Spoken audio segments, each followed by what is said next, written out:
Isang napakagandang bahay at hasyenda ang tila ba nilisan o inabandona. Ano kaya ang dahilan kung bakit ito iniwan na o hindi na binalikan ng may-ari? So ang bahay na ito mga master ay nakakapangilabot na iniwan na po ng isang Amerikano. Aray. So let's go inside. Parang hirap po.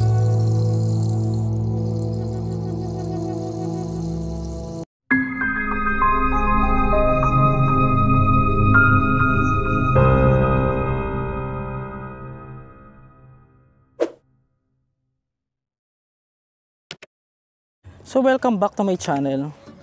Ngayon nandito tayo sa isang lugar sa Bohol. Tignan nyo to, di ba? Ito yung mga parte ng isang malaking park. Pupuntahan natin yung itong mismong harap ng mansyon na ito na malaki na ito. Yan. Pasukin natin yan. Sandali lang. Mga creepy yung mga nakatayong mga ano dyan, mga estatwa nung nakaraan. Tanongin natin to si Sir. Sir, pwede mga tana? Kanang balay, dugay na siya na abandon? Asa na may-ari, hindi na bumalik? Kanang Gibalik. ang caretaker na gatorne. Nasa na yung caretaker? Gatorne. Asa? Ang gadana. Asa na siya? Nas tublaran. Okay. Nagbablog ka. Giblog ka. Wala na yung mga ano dito, yung mga statwa. Ay, ayun pa. Sabi ni ate, wala na raw eh. Sige, tignan ko lang. So, parang attorney pala yung pinaka-caretaker guys. So, tingnan nyo to. Kasi natutuwa ako dahil sulit na sulit yung vlog natin sa Bohol. Medyo creepy lang sa part na to. Bago natin pasukin yung mansion. Kaya lang, tingnan nyo to. Panahon pa ng mga ano. Kasi ang sabi, Amerikano daw yung mismong may-ari, mga master. Ang first impression ko sa mga estatwa na to na misto lang inabandona, para bang may kakaibang aura sila. Ngayon, ay medyo creepy nga siya guys. So, parang buhay. Charot. Hello po. Hello po. Ito yung nakita ko sa Facebook. Ay, tumumba na po yung isa, yung asawa niya. Tumumba na yung asawa niya guys. Ayan.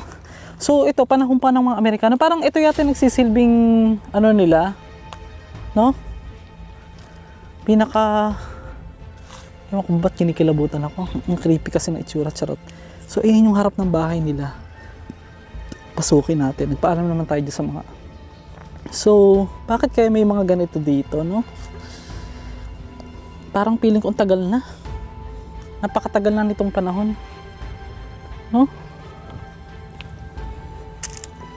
Salamat pala at saka shoutout din kay Ate Rain. Kasi kundi din dahil sa kanya, hindi tayo makakapunta rito. Pero, yun nga, yun talaga nakita ko na nung nagpunta ako ng Dawis Cave. Para pasyalan natin, maya-maya. Tignan nyo to. Ayun o. Nakaharap sila dyan. Ay, nagkanda tumba na. Ayun yung kamay.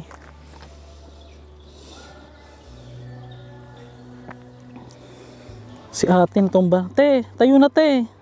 Bangon na. Charot. So, matagal na nga itong panahon pa ng mga Amerikano. Tignan nyo papakita ko sa inyo. Yan yung mga ginamit na mga shells pa. Ganda mag pictures dito. Ito yung, hindi ko lang kung sino yan. So, pipicture muna ako pang thumbnail. Charot. Yan. Na, papasok na tayo ng mansion.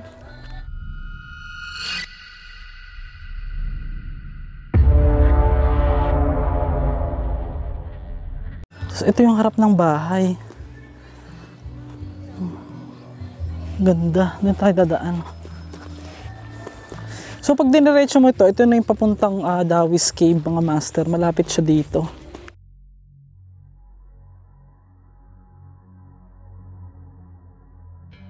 Ito na. Pasok tayo. So, ang makikita na lang natin dito ay mga kambing. Ito na yung bahay. So, dito parang may mga establishment before. Tapos ito na siya. So mga master, ito pala yung bahay ng isang Amerikano daw. Tapos isang abogado yung pinaka-caretaker. Yan, hindi. Pinagtanong ko lang din. So, selfie tayo. Para pang thumbnail. So, ang bahay na ito mga master ay nakakapangilabot. Charot. Hindi, joke lang po. Papasukin lang natin ito ngayon at mag-ikot-ikot tayo kung kaya pa ba. Kasi, hindi pa natin alam. Maganda kasi hindi pa natin alam kung paano, kung ano yung mga kwentong kababalagan. Kasi mas nakaka-creepy, di ba? Maganda yung tayo muna makadiscover kung meron talaga. At mag-iikot tayo saglit sa malaking bahay na ito na iniwan na po ng isang Amerikano. Oo. Ngayon, wala pa akong alam kung buhay pa ba yun. Pero ang sabi, nasa Amerika na raw, bumalik na raw. At ito ay na-abandon na ng napakatagal ng panahon.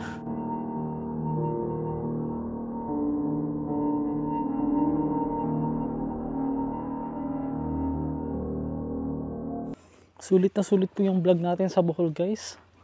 Alam nyo ba mga master, mula nang pumunta ako dito sa Bohol, ba't ganun may dumi? Ay puro na lang vlog ang ginawa ko, wala na akong ginawang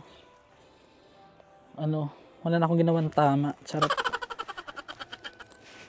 Ay oo, ang dami niyang may mga bahay pa dati dito na connected dito sa natitira. Tingnan niyo oh. Tara, bago dumilim.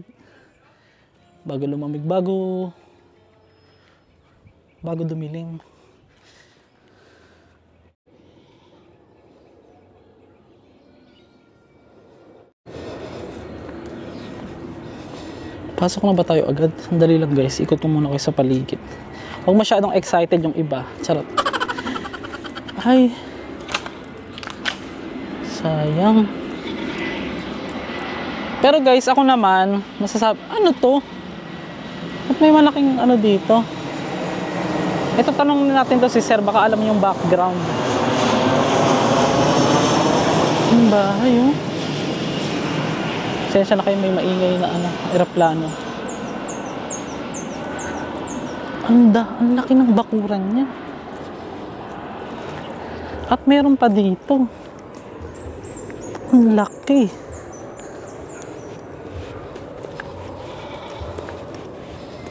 Ito. Tingnan nyo to. Parang simbahan.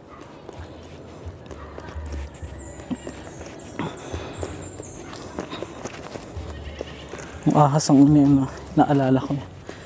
Pag mga abandon kasi.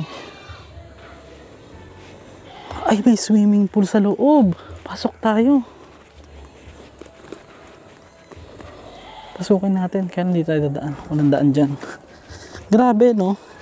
Alam ko kasi guys, hindi basta-basta pwedeng mag-angkin o magkaroon ng sariling property yung mga foreigner. Comment below kung sila ba ay qualified. Depende. Dito tayo dadaan. Akit tayo dito. Yung kambing nga nakakit tayo pa kaya. Tao tayo. Charing.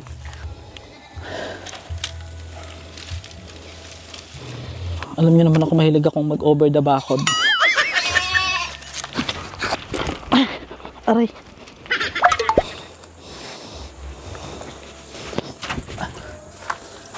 Ito, tara.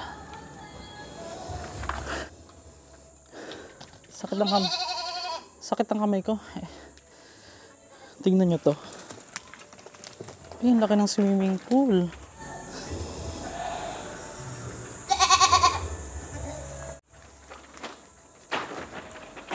Oo nga. Kaya lang yung style ng swimming pool niya, parang sinauna pa. Pasok ba tayo?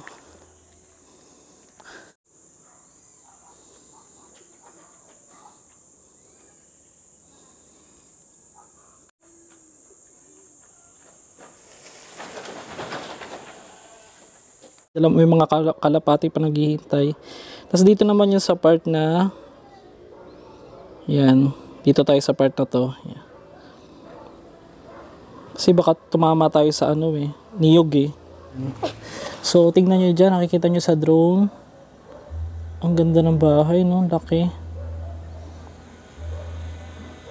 Siguro much better. Hindi ko lang alam kung ano tong isa na to eh. Ito. Ano kaya yan? What do you think guys? So, ayan ako, nakikita nyo ako nakatuwad. So, yan. Tingnan nyo ah. Atras tayo ng kaunti. Baka kasi tumama sa niyog eh. Hindi naman. Yan, di ba? Ang ganda ng shots, no? Parang pang pelikula, charot. So far, yan lang guys. Tapos itong swimming pool na nasa likod ko. Yan. Haharap ako dyan.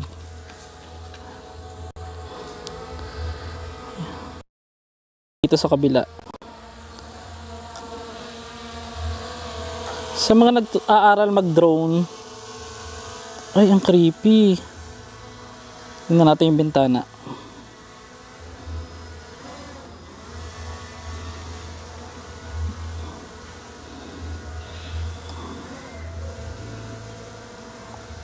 Hindi ba tama?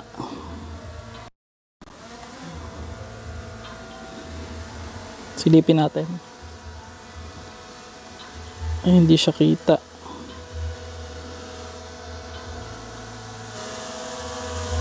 Sayang, no?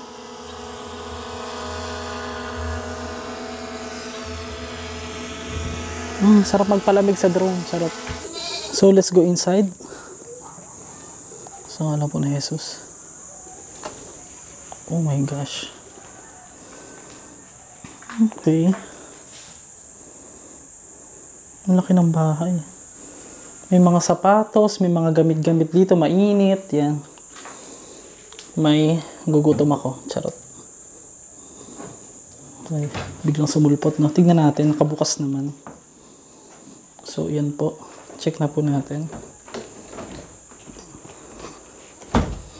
Parang ang hirap buksan. Ay, oo. Nakaano na eh. Puro dumi na po ng kambing. Silipin lang natin. Ganda ng bahay.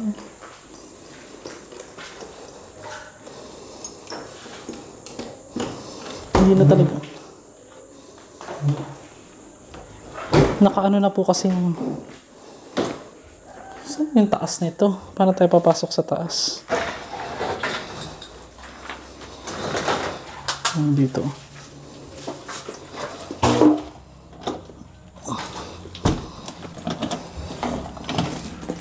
Ay, hindi siya mabuksan sa taas. There is no way.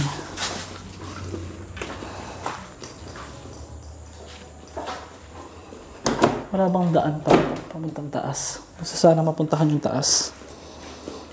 So makikita nyo dyan sa pinalipad kong drone na ang laki-laki ng sakop ng bahay na ito. Ang mga gamit. Sarado natin ulit.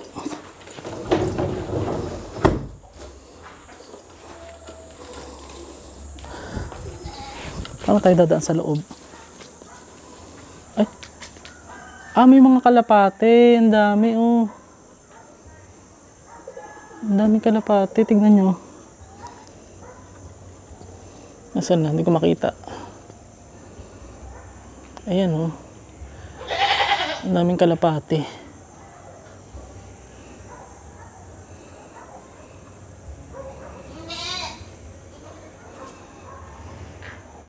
Sana open para makapasok tayo sa loob. Matigas. Yeah. Hindi na po talaga. Maganda sana explore yung loob, eh, no?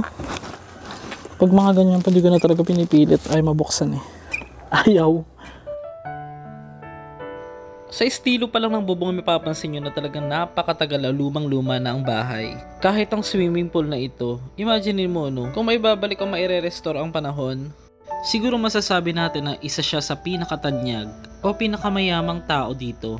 Ito yung matatagpuan sa bayan ng Dawis dito sa Bohol. Wala naman ako nakuwang impormasyon kung meron bang kababalaghan o mga something paranormal na nangyayari sa harap ng bahay na ito. Tanging nalaman ko lang ay nag-migrate na raw ang dating may-ari. At ito daw ay pinangangalagaan ng isang abogado na nasa Tagbilaran City. Sa ngayon ay libreng nagagamit ng ilang mga tao dito na nagmamay-ari ng mga kambing na naipapasto nila dito sa loob ng bakuran ang kanilang mga alaga. Sa lawak nga ng lupain ay manghihinayang ka talaga na hindi na ito napapakinabangan o nagagamit man lamang. Hindi na nga natin napasok ang loob dahil nga ito ay nakasara at hindi ko na pinilit pa. So let's go na. Gumagabi na. Baka mapagkamalan pa tayo ditong Magna. Susunod, ano kaya ang nakakapangilabot na ginagawa ng lalaking ito sa isang abandonadong malaking building? Tila ba'y may kung ano siyang niluluto. Kahit medyo panganib ay sinubukan ko siyang kausapin. Ano ang kaugnayan ng mga manikang ito sa sinasabi niyang kaluluwa? So hanggang dito na lang uli. Maraming salamat sa lahat po ng walang sawang sumusuporta kay Master Gala at palapit na natin makamta ng 1 milyon taga-suporta. Pero sana kada bagong viewers ay mag-subscribe po kung ngayon ka lang nanonood sa atin. Welcome po sa mga bagong subscribers. Marami din po salamat sa mga solid masters natin na patuloy na laging nanonood po sa atin. I hope to see you soon again, and don't forget to like this video, share, subscribe, the bell button, and notification bell para po lahat ng video natin, luma man o bago, ay nandiyan kayo palagi mapapanood po ninyo. Thank you and see you again.